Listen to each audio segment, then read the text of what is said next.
Number 4, Branch Line The Travelling Post Office by Charles Dickens. Many years ago, and before this line was so much as projected, I was engaged as a clerk in a travelling post office running along the line of railway from London to a town in the Midland counties, which we will call Faisley. My duties were to accompany the mail train which left Faisley at 8:15 p.m. and arrived in London about midnight, and to return by the day mail leaving London at 10:30 the following morning, after which I had an unbroken night at Faisley, while another clerk discharged the same round of work, and in this way each alternative evening I was on duty in the railway post office van. At first I suffered a little from a hurry and tremor of nerve in pursuing my occupation, while the train was crashing along under bridges, and through tunnels at a speed which was then thought marvellous and perilous. But it was not long before my hands and eyes P155 became accustomed to the motion of the carriage, and I could go through my business with the same dispatch and ease as in the post office of the country town where I had learned it, and from which I had been promoted by the influence of the surveyor of the district, Mr. Huntingdon. In fact, the work soon fell into a monotonous routine, which night after night was pursued in an unbroken course by myself and the junior clerk, who was my only assistant, the railway post office work not having then attained the importance and magnitude it now possesses. Our route lay through an agricultural district containing many small towns, which made up 2 or 3 bags only, one for London, another perhaps for the county town, a third for the railway post office, to be opened by us, and the enclosures to be distributed according to their various addresses. The clerks in many of these small offices were women, as is very generally the case still, being the daughters and female relatives of the nominal postmaster, who transact most of the business of the office, and whose names are most frequently signed upon the bills accompanying the bags. I was a young man, and somewhat more curious in feminine handwriting than I am now. There was one family in particular whom I had never seen, but with whose signatures I was perfectly familiar, clear, P156 delicate, and educated, very unlike the miserable scrawl upon other letter bills. One New Year's Eve, in a moment of sentiment, I tied a slip of paper among a bundle of letters for their office, upon which I had written, "A Happy New Year to you all." The next evening brought me a return of my good wishes, signed, as I guessed, by 3 sisters of the name of Clifton. From that day, every now and then, a sentence or two as brief as the one above passed between us, and the feeling of acquaintance and friendship grew upon me, though I had never yet had an opportunity of seeing my fair unknown friends. It was towards the close of the following October that it came under my notice that the then Premier of the Ministry was paying an autumn visit to a nobleman, whose country seat was situated near a small village on our line of rail. The Premier's dispatch box, containing, of course, all the dispatches which it was necessary to send down to him, passed between him and the Secretary of State, and was, as usual, entrusted to the care of the post office. The continent was just then in a more than ordinarily critical state. We were thought to be upon the verge of an European war, and there were murmurs floating about, at the dispersion of the ministry, up and down the country. These circumstances made the charge of the dispatch box the more interesting to me. It was very similar in size and shape to the old-fashioned work-boxes used by ladies before boxes of polished and ornamental wood came into vogue, and like them, it was covered with red morocco leather, and it fastened with a lock and key. The first time it came into my hands, I took such special notice of it as might be expected. Upon one corner of the lid, I detected a peculiar device scratched slightly upon it, most probably with the sharp point of a steel pen, in such a moment of preoccupation of mind, as causes most of us to draw odd lines and caricatured faces upon any piece of paper which may lie under our hand. It was the old revolutionary device of a heart with a dagger piercing it, and I wondered whether it could be the Premier, or one of his secretaries, who had traced it upon the morocco. This box had been travelling up and down for about 10 days, and as the village did not make up a bag for London, there being very few letters excepting those from the great house, the letter bag from the house and the dispatch box were handed direct into our travelling post office. But in compliment to the presence of the Premier in the neighbourhood, the train, instead of slackening speed only, stopped altogether, in order that the Premier's trusty and confidential messenger might deliver the important box into my own hands, that its perfect safety might be ensured. I had an undefined suspicion that some person was also employed to accompany the train up to London, for 3 or 4 times I had met with a foreign-looking gentleman at Euston Square, standing at the door of the carriage nearest the post office van, and eyeing the heavy bags as they were transferred from my care, to the custody of the officials from the General Post Office, but though I felt amused and somewhat nettled at this needless precaution, I took no further notice of the man, except to observe that he had the swarthy aspect of a foreigner, and that he kept his face well away from the light of the lamps. Except for these things, and after the first time or two, the Premier's dispatch box interested me no more than any other part of my charge. My work had been doubly monotonous for some time past, and I began to think it time to get up some little entertainment with my unknown friends, the Cliftons. I was just thinking of it as the train stopped at the station about a mile from the town where they lived, and their postman, a gruff matter-of-fact fellow, you could see it in every line of his face, put in the letter bags, and with them a letter addressed to me. It was in an official envelope, on Her Majesty's service, and the seal was an official seal. On the folded paper inside it, folded officially also, I read the following order: Mr. Wilcox is requested to permit the bearer, the daughter of the postmaster at Eton, to see the working of the railway post office during the up journey.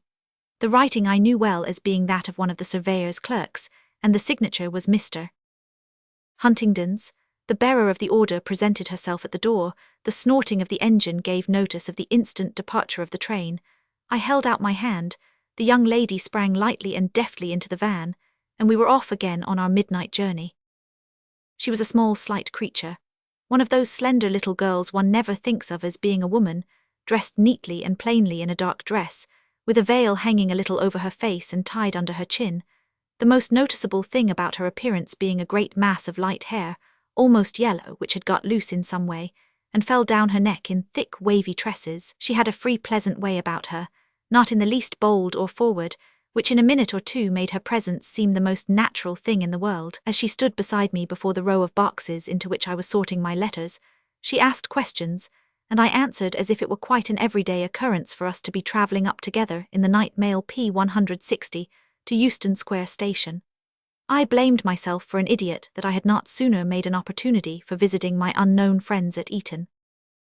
Then, I said, putting down the letter bill from their own office before her, "May I ask which of the signatures I know so well is yours? Is it A. Clifton, or M. Clifton, or S. Clifton?" She hesitated a little and blushed, and lifted up her frank childlike eyes to mine. "I am A. Clifton," she answered. "And your name?" I said.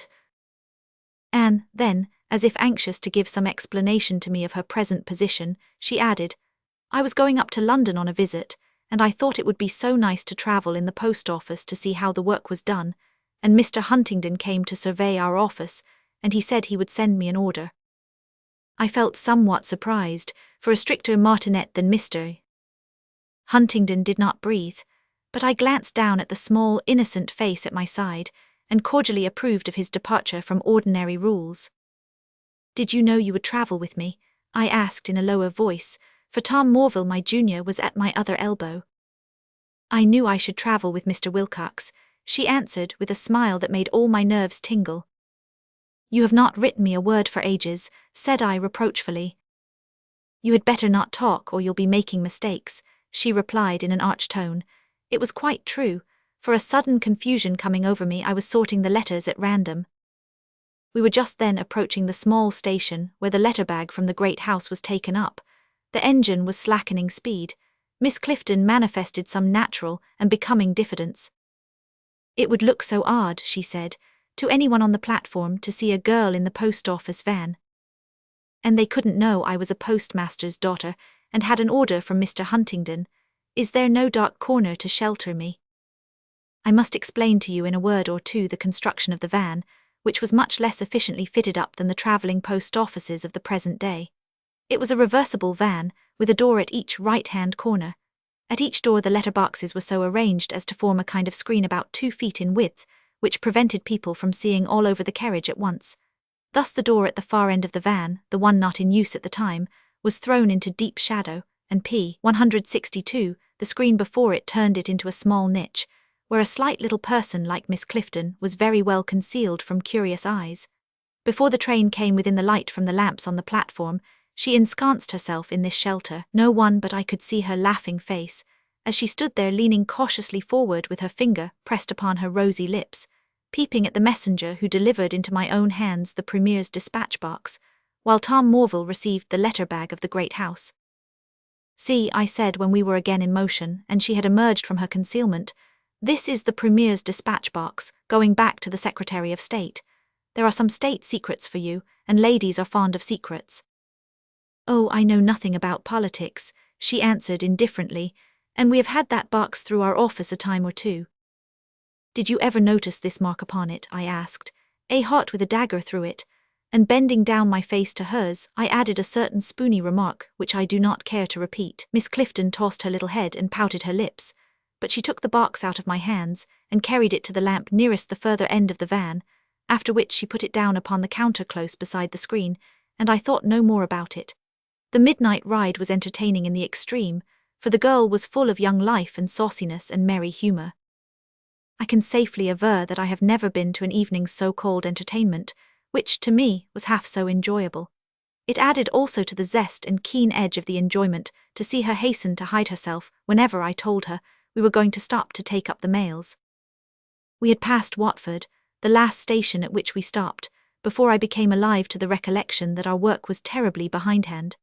Miss Clifton also became grave, and sat at the end of the counter very quiet and subdued, as if her frolic were over, and it was possible she might find something to repent of in it. I had told her we should stop no more until we reached Euston Square station, but to my surprise I felt our speed decreasing, and our train coming to a standstill.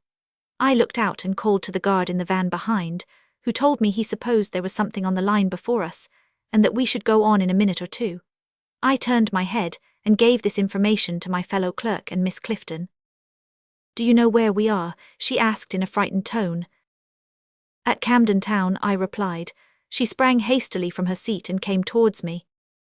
"I am close to my friend's house here," she said, "so it is a lucky thing for me. It is not 5 minutes' walk from the station. I will say good-bye to you now, Mr. Wilcox, and I thank you 1,000 times for your kindness." She seemed flurried, and she held out both her little hands to me in an appealing kind of way, as if she were afraid of my detaining her against her will. I took them both into mine, pressing them with rather more ardour than was quite necessary. "I do not like you to go alone at this hour," I said, "but there is no help for it. It has been a delightful time to me. Will you allow me to call upon you tomorrow morning early, for I leave London at 10:30, or on Wednesday when I shall be in town again?" "Oh," she answered, hanging her head, "I don't know. I'll write and tell Mamma how kind you have been but I must go, Mr.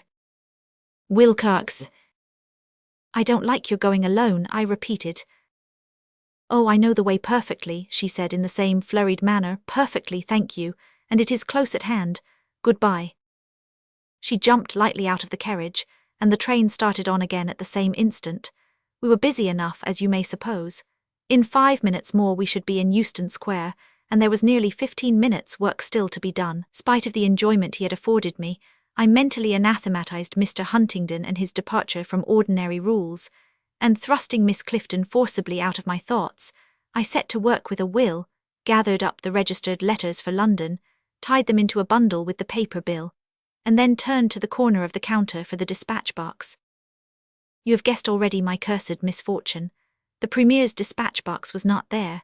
For the first minute or so I was in no wise alarmed, and merely looked round, upon the floor, under the bags, into the boxes, into any place into which it could have fallen or been deposited. We reached Euston Square while I was still searching, and losing more and more of my composure every instant.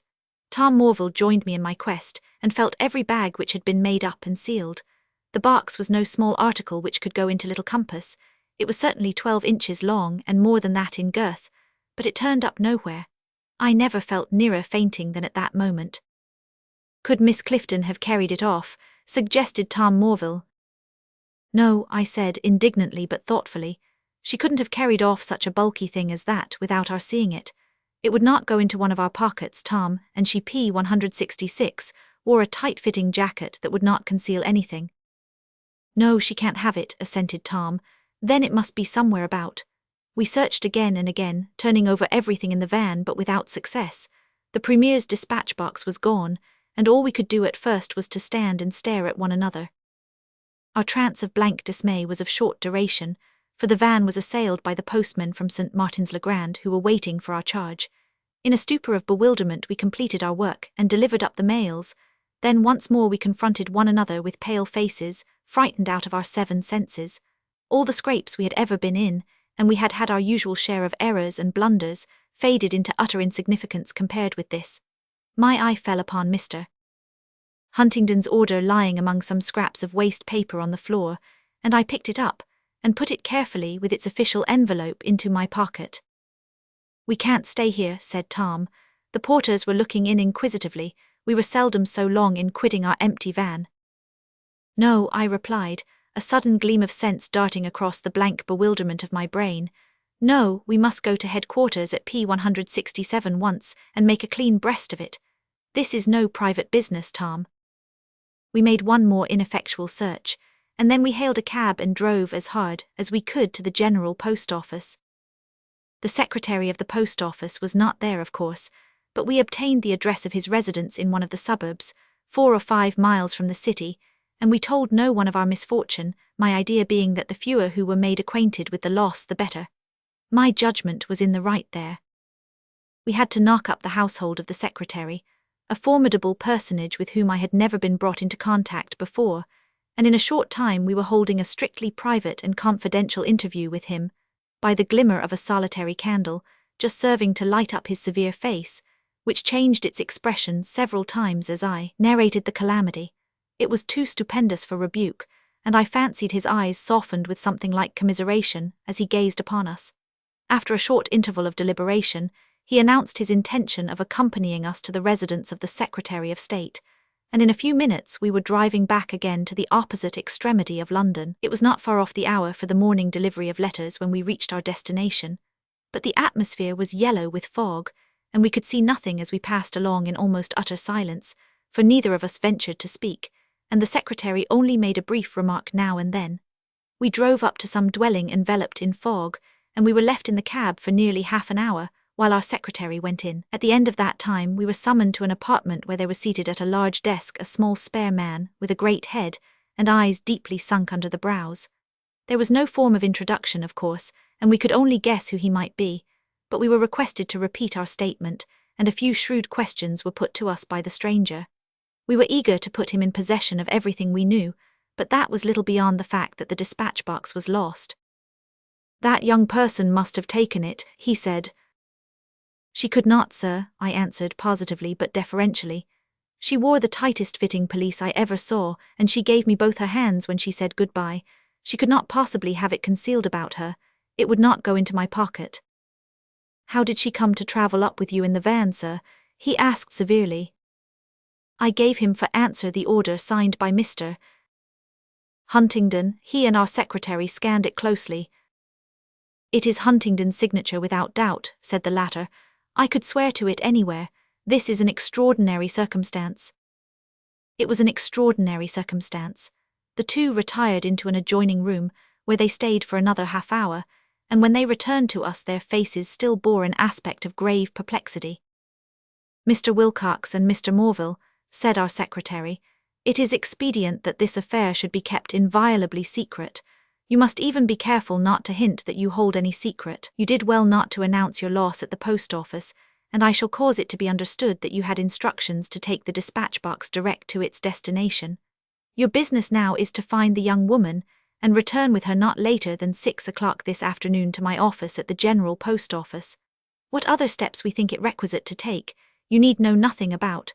The less you know, the better for yourselves." Another gleam of commiseration in his official eye made our hearts sink within us. We departed promptly, and with that instinct of wisdom which at times dictates infallibly what course we should pursue, we decided our line of action. Tom Morville was to go down to Camden Town and inquire at every house for Miss Clifton, while I, there would P170 be just time for it, was to run down to Eton by train and obtain her exact address from her parents. We agreed to meet at the General Post Office at 5:30, if I could possibly reach it by that time, but in any case Tom was to report himself to the secretary and account for my absence. When I arrived at the station at Eton, I found that I had only 45 minutes before the up train went by. The town was nearly a mile away, but I made all the haste I could to reach it. I was not surprised to find the post office in connection with a bookseller's shop, and I saw a pleasant elderly lady seated behind the counter, while a tall dark-haired girl was sitting at some work a little out of sight.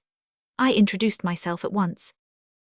"I am Frank Wilcox of the Railway Post Office, and I have just run down to Eton to obtain some information from you." "Certainly, we know you well by name," was the reply, given in a cordial manner which was particularly pleasant to me. "Will you be so good as give me the address of Miss Anne Clifton in Camden Town?" I said. "Miss Anne Clifton," ejaculated the lady. "Yes, your daughter, I presume, who went up to London last night." "I have no daughter Anne," she said. "I am Anne Clifton, and my daughters are named P171 Mary and Susan. This is my daughter Mary." The tall dark-haired girl had left her seat, and now stood beside her mother. Certainly she was very unlike the small golden-haired coquette who had travelled up to London with me as Anne Clifton. "Madam," I said, scarcely able to speak, "is your other daughter a slender little creature, exactly the reverse of this young lady?" "No," she answered, laughing. "Susan is both taller and darker than Mary. Call Susan, my dear." In a few seconds Miss Susan made her appearance, and I had the three before me, A. Clifton, S. Clifton, and M. Clifton. There was no other girl in the family, and when I described the young lady who had travelled under their name, they could not think of anyone in the town, it was a small one, who answered my description or who had gone on a visit to London. I had no time to spare, and I hurried back to the station, just catching the train as it left the platform. At the appointed hour I met Morville at the General Post Office, and threading the long passages of the secretary's offices, we at length found ourselves anxiously waiting in an anteroom, until we were called into his presence. Morville had discovered nothing, except that the porters and policemen at Camden Town Station had seen a young lady pass out last night, attended by a swarthy man who looked like a foreigner, and carried a small black portmanteau. I scarcely know how long we waited. It might have been years, for I was conscious of an ever-increasing difficulty in commanding my thoughts, or fixing them upon the subject which had engrossed them all day. I had not tasted food for 24 hours, nor closed my eyes for 36, while during the whole of the time my nervous system had been on full strain. Presently the summons came, and I was ushered first into the inner apartment. There sat 5 gentlemen round a table, which was strewed with a number of documents. There were the Secretary of State, whom we had seen in the morning, our secretary, and Mr. Huntingdon. The 4th was a fine-looking man, whom I afterwards knew to be the Premier. The 5th I recognized as our great chief, the Postmaster General. It was an august assemblage to me, and I bowed low, but my head was dizzy and my throat parched. "Mr. Wilcox," said our secretary, "you will tell these gentlemen again the circumstances of the loss you reported to me this morning." I laid my hand upon the back of a chair to steady myself, and went through the narration for the 3rd time, passing over sundry remarks made by myself to the young lady. That done, I added the account of my expedition to Eton, and the certainty at which I had arrived that my fellow traveller was not the person she represented herself to be. After which I inquired with indescribable anxiety if Mr. Huntingdon's order were a forgery. "I cannot tell, Mr. Wilcox," said that gentleman, taking the order into his hands and regarding it with an air of extreme perplexity. "I could have sworn it was mine, had it been attached to any other document. I think Forbes' handwriting is not so well imitated, but it is the very ink I use, and mine is a peculiar signature." It was a very peculiar and old-fashioned signature, with a flourish underneath it not unlike a whip handle, with the lash caught round it in the middle, but that did not make it the more difficult to forge, as I humbly suggested. Mr. Huntingdon wrote his name upon a paper, and 2 or 3 of the gentlemen tried to imitate the flourish, but vainly. They gave it up with a smile upon their grave faces. "You have been careful not to let a hint of this matter drop from you, Mr. Wilcox," said the Postmaster General. "Not a syllable, my lord," I answered. "It is imperatively necessary that the secret should be kept. You would be removed from the temptation of telling it, if you had an P174 appointment in some office abroad. The packet agency at Alexandria is vacant, and I will have you appointed to it at once. It would be a good advance from my present situation, and would doubtless prove a stepping-stone to other and better appointments, but I had a mother living at Faisley, bedridden and paralytic, who had no pleasure in existence except having me to dwell under the same roof with her. My head was growing more and more dizzy, and a strange vagueness was creeping over me. "Gentlemen," I muttered, "I have a bedridden mother whom I cannot leave. I was not to blame, gentlemen." I fancied there was a stir and movement at the table, but my eyes were dim, and in another second I had lost consciousness. When I came to myself in 2 or 3 minutes, I found that Mr. Huntingdon was kneeling on the floor beside me, supporting my head, while our secretary held a glass of wine to my lips. I rallied as quickly as possible and staggered to my feet, but the two gentlemen placed me in the chair against which I had been leaning and insisted upon my finishing the wine before I tried to speak. "I have not tasted food all day," I said faintly. "Then, my good fellow, you shall go home immediately," said the Postmaster General, "but be on your guard, not a word of this must escape you. Are you a married man?" "No, my lord," I answered. "So much the better," he added, smiling. "You can keep a secret from your mother, I dare say." "We rely upon your honours." The secretary then rang a bell, and I was committed to the charge of the messenger who answered it, and in a few minutes I was being conveyed in a cab to my London lodgings. A week afterwards, Tom Morville was sent out to a post office in Canada, where he settled down, married, and is still living, perfectly satisfied with his position, as he occasionally informs me by letter. For myself, I remained, as I desired, in my old post as travelling clerk until the death of my mother, which occurred some 10 or 12 months afterwards. I was then promoted to an appointment as a clerk in charge, upon the first vacancy. The business of the clerks in charge is to take possession of any post office in the kingdom, upon the death or resignation of the postmaster, or when circumstances of suspicion cause his suspension from office. My new duties carried me 3 or 4 times into Mr. Huntingdon's district, though that gentleman and I never exchanged a word with regard to the mysterious loss in which we had both had an innocent share. He distinguished P. 176 me with peculiar favour, and more than once invited me to visit him at his own house. He lived alone, having but one daughter who had married, somewhat against his will, one of his clerks, the Mr. Forbes whose handwriting had been so successfully imitated in the official order, presented to me by the self-styled Miss Anne Clifton. By the way, I may here mention, though it has nothing to do with my story, that my acquaintance with the Cliftons had ripened into an intimacy, which resulted in my engagement and marriage to Mary. It would be beside my purpose to specify the precise number of years which elapsed before I was once again summoned to the secretary's private apartment, where I found him closeted with Mr. Huntingdon. Mr. Huntingdon shook hands with unofficial cordiality, and then the secretary proceeded to state the business on hand. "Mr. Wilcox, you remember our offer to place you in office in Alexandria," he said. "Certainly, sir," I answered. "It has been a troublesome office," he continued, almost pettishly. "We sent out Mr. Forbes only 6 months ago on account of his health, which required a warmer climate, and now his medical man reports that his life is not worth 3 weeks' purchase." Upon Mr. Huntingdon's face there rested P. 177, an expression of profound anxiety, and as the secretary paused, he addressed himself to me. "Mr. Wilcox," he said, "I have been soliciting as a personal favour that you should be sent out to take charge of the packet agency, in order that my daughter may have someone at hand to befriend her and manage her business affairs for her. You are not personally acquainted with her, but I know I can trust her with you." "You may, Mr. Huntingdon," I said warmly. "I will do anything I can to aid Mrs. Forbes. When do you wish me to start?" "How soon can you be ready?" was the rejoinder. "Tomorrow morning." I was not married then, and I anticipated no delay in setting off, nor was there any. I travelled with the overland mail through France to Marseille, embarked in a vessel for Alexandria, and in a few days from the time I first heard of my destination set foot in the office there. All the postal arrangements had fallen into considerable irregularity and confusion, for, as I was informed immediately on my arrival, Mr. Forbes had been in a dying condition for the last week, and of course the absence of a master had borne the usual results.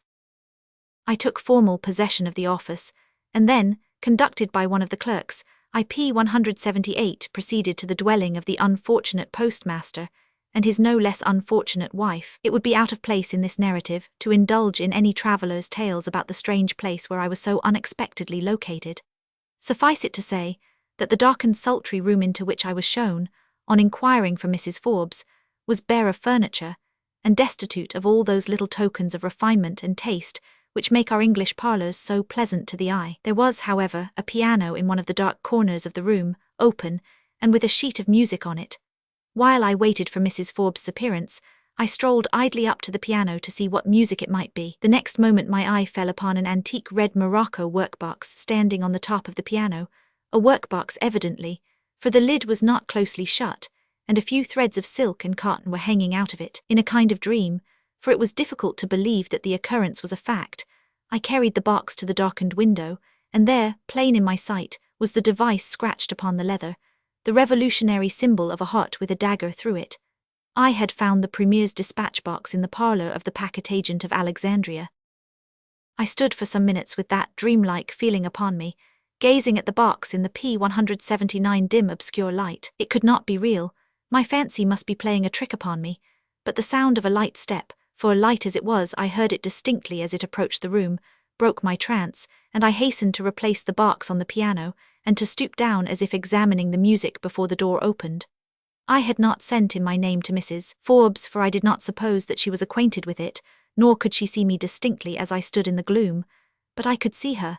She had the slight slender figure, the childlike face, and the fair hair of Miss Anne Clifton. She came quickly across the room, holding out both her hands in a childish appealing manner. "Oh," she wailed in a tone that went straight to my heart, "he is dead, he has just died." It was no time then to speak about the red morocco workbox. This little childish creature, who did not look a day older than when I had last seen her in my travelling post office, was a widow in a strange land, far away from any friend save myself. I had brought her a letter from her father. The first duties that devolved upon me were those of her husband's interment, which had to take place immediately. 3 or 4 weeks elapsed before I could, with any humanity, enter upon the investigation of her mysterious complicity in the P180 daring theft, practiced on the government and the post office. I did not see the dispatch box again. In the midst of her new and vehement grief, Mrs. Forbes had the precaution to remove it before I was ushered again into the room where I had discovered it. I was at some trouble to hit upon any plan by which to gain a second sight of it, but I was resolved that Mrs. Forbes should not leave Alexandria without giving me a full explanation. We were waiting for remittances and instructions from England, and in the meantime the violence of her grief abated, and she recovered a good share of her old buoyancy and loveliness, which had so delighted me on my first acquaintance with her. As her demands upon my sympathy weakened, my curiosity grew stronger, and at last mastered me.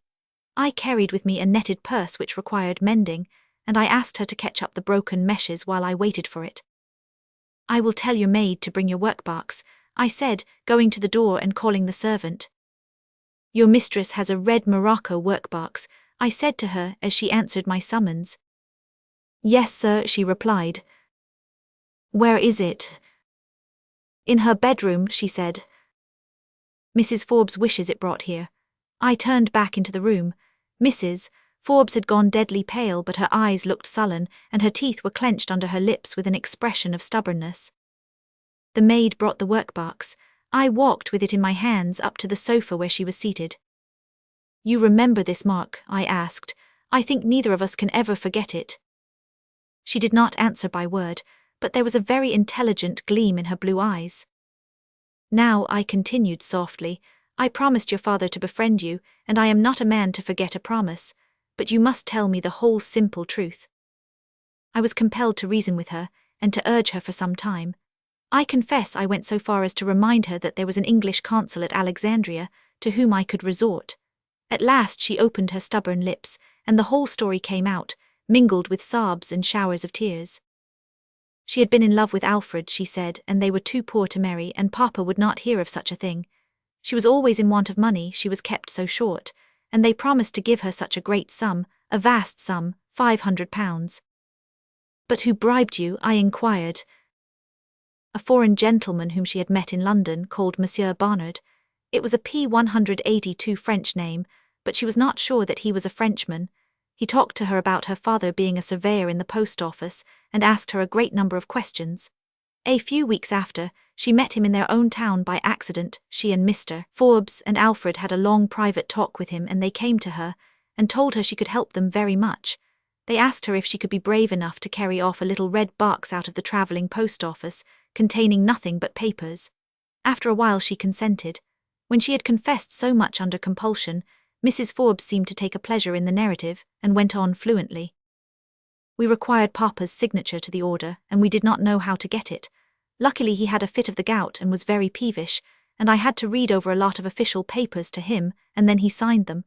One of the papers I read twice and slipped the order into its place after the second reading. I thought I should have died with fright, but just then he was in great pain and glad to get his work over. I made an excuse that I was going to visit my aunt at Beckby, but instead of going there direct, we contrived to be at the station at Eton a minute or two before the mail train came up. I kept outside the station door till we heard the whistle, and just then P. 183 the postman came running down the road, and I followed him straight through the booking office and asked him to give you the order, which I put into his hand. He scarcely saw me. I just caught a glimpse of Monsieur Barnard's face through the window of the compartment next the van when Alfred had gone. They had promised me that the train should stop at Camden Town if I could only keep your attention engaged until then. You know how I succeeded. But how did you dispose of the box? I asked. You could not have concealed it about you, that I am sure of. Ah, she said, nothing was easier. Monsieur Barnard had described the van to me, and you remember I put the box down at the end of the counter, close to the corner where I hid myself at every station. There was a door with a window in it, and I asked if I might have the window open, as the van was too warm for me. I believe Monsieur Barnard could have taken it from me by only leaning through his window, but he preferred stepping out and taking it from my hand just as the train was leaving Watford, on the far side of the carriages, you understand. It was the last station, and the train came to a stand at Camden Town. After all, the box was not out of your sight more than 20 minutes before you missed it. Monsieur Barnard and P. 184 I hurried out of the station, and Alfred followed us. The box was forced open. The lock has never been mended, for it was a peculiar one, and Monsieur Barnard took possession of the papers. He left the box with me, after putting inside it a roll of notes. Alfred and I were married next morning, and I went back to my Aunt S., but we did not tell Papa of our marriage for 3 or 4 months. That is the story of my red morocco workbox. She smiled with the provoking mirthfulness of a mischievous child. There was one point still, on which my curiosity was unsatisfied. Did you know what the dispatches were about? I asked. Oh no, she answered. I never understood politics in the least. I knew nothing about them. Monsieur did not say a word. He did not even look at the papers while we were by. I would never have taken a registered letter or anything with money in it, you know. But all those papers could be written again quite easily. You must not think me a thief, Mr. Wilcox. There was nothing worth money among the papers. They were worth £500 to you, I said. Did you ever see Barnard again? Never again, she replied. He said he was going to return to his native country. I don't think Barnard was his real name. Most likely not, I thought, but I said no more to Mrs. Forbes. Once again I was involved in a great perplexity about this affair. It was clearly my duty to report the discovery at headquarters, but I shrank from doing so. One of the chief culprits was already gone to another judgment than that of man. Several years had obliterated all traces of Monsieur Barnard, and the only victim of justice would be this poor little dupe of the 2 greater criminals. At last I came to the conclusion to send the whole of the particulars to Mr. Huntingdon himself, and I wrote them to him without remark or comment. The answer that came to Mrs. Forbes and me in Alexandria was the announcement of Mr. Huntingdon's sudden death of some disease of the heart, on the day which I calculated would put him in possession of my communication. Mrs. Forbes was again overwhelmed with apparently heart-rending sorrow and remorse. The income left to her was something less than £100 a year. The secretary of the post office, who had been a personal friend of the deceased gentleman, was his sole executor, and I received a letter from him, containing one for Mrs. Forbes, which recommended her, in terms not to be misunderstood, to fix upon P. 186 some residence abroad, and not to return to England. She fancied she would like the seclusion and quiet of a convent, and I made arrangements for her to enter one in Malta, where she would still be under British protection. I left Alexandria myself on the arrival of another packet agent, and on my return to London I had a private interview with the secretary. I found that there was no need to inform him of the circumstances I have related to you, as he had taken possession of all Mr. Huntingdon's papers. In consideration of his ancient friendship, and of the escape of those who most merited punishment, he had come to the conclusion that it was quite as well to let bygones be bygones. At the conclusion of the interview, I delivered a message, which Mrs. Forbes had emphatically entrusted to me. Mrs. Forbes wished me to impress upon your mind, I said, that neither she nor Mr. Forbes would have been guilty of this misdemeanor if they had not been very much in love with one another, and very much in want of money. Ah, replied the secretary with a smile, If Cleopatra's nose had been shorter, the fate of the world would have been different.